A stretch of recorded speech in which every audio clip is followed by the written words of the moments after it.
Présidente. Merci à vous, chers témoins, d'être ici avec nous aujourd'hui. C'est vraiment des informations très, très intéressantes et je vais m'adresser à Madame Coleman. Votre histoire de la banane m'a beaucoup touchée personnellement parce que je suis très attachée à la banane venant d'un pays qui en produit l'une des meilleures au monde, le Cameroun. Alors, ça m'a beaucoup touchée. Et ce qui m'a surtout touchée, c'est d'apprendre qu'il n'y a que 2% de bananes qui sont certifiées équitables et bio. C'est ce que vous avez dit? Oui, c'est-à-dire qu'ici au Canada, la part de marché des bananes équitables n'est que on n'atteint même pas le 2%. Wow. Donc, moi, je viens d'un domaine aussi qui utilise beaucoup le commerce équitable et biologique. J'ai beaucoup travaillé avec les femmes productrices de beurre de karité au Burkina Faso.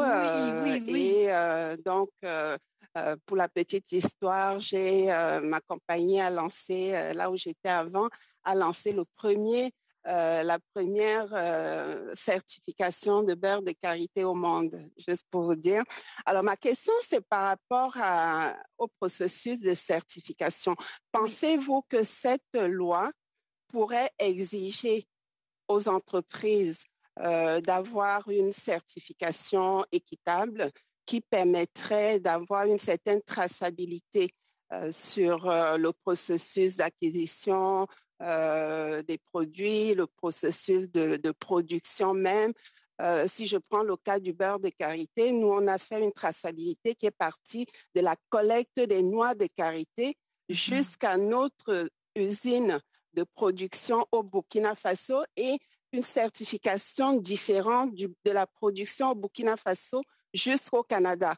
Donc, c'est une traçabilité qui est documentée et annuellement, il faut faire la preuve qu'on a toujours qu'on a toujours la même procédure. Est-ce que vous pensez que ce mécanisme-là pourrait améliorer cette loi? De dire que les entreprises qui produisent ou qui achètent, on ajouterait quelque chose dans la certification qui les obligerait à rendre compte, à tenir à jour leur documentation. Oui. Merci pour la question et bravo pour votre travail avec le beurre de karité. Je suis en pleine admiration. Si j'ai bien compris, ce projet de loi vise justement la transparence dans nos chaînes d'approvisionnement. Donc, à travers la certification équitable Fairtrade, nous avons une transparence parfaite sur notre chaîne d'approvisionnement. Nous importons des conteneurs de bananes, nous travaillons avec des petits producteurs, des coopératives de petits producteurs. Donc, sur les 960 caisses qui rentrent de notre coop au Pérou, par exemple, il y a souvent 40 ou 60 producteurs qui ont contribué, même juste 2 ou 8 caisses à ce conteneur dans son entier. Donc, oui, je crois que quand on sait directement c'est qui a produit l'affaire, on ne parle pas en termes généraux, on parle d'un humain. Et cette personne-là a fait un travail qui doit être récompensé, pour lequel on doit payer un prix juste. Donc, je soutiens tout à fait tout ce qui peut améliorer la traçabilité. Améliorer la traçabilité de nos produits. Au tout début de votre... Oui, j'allais dire, au tout début de votre question, vous demandiez s'il y aurait plus de demandes donc pour un produit avec cette traçabilité. C'est ça que j'ai bien compris.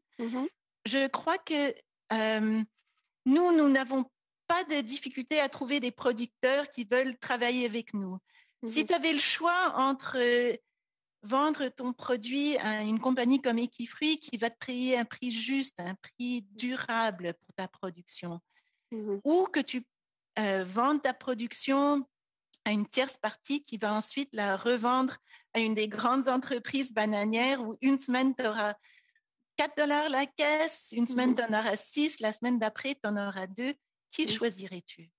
Donc, ce n'est pas un problème pour nous de trouver des partenaires qui veulent travailler avec nous. C'est vraiment la demande. C'est vraiment la demande. Et c'est pour ça que j'ai dit durant mon discours que notre défi chez Equifruit, c'est de vraiment changer la façon de penser des gens. Que peut-être dépenser un tout petit peu plus à l'épicerie pour qu'on ait une chaîne d'approvisionnement propre et transparente n'est pas un si grand prix à payer. Merci. Merci à vous.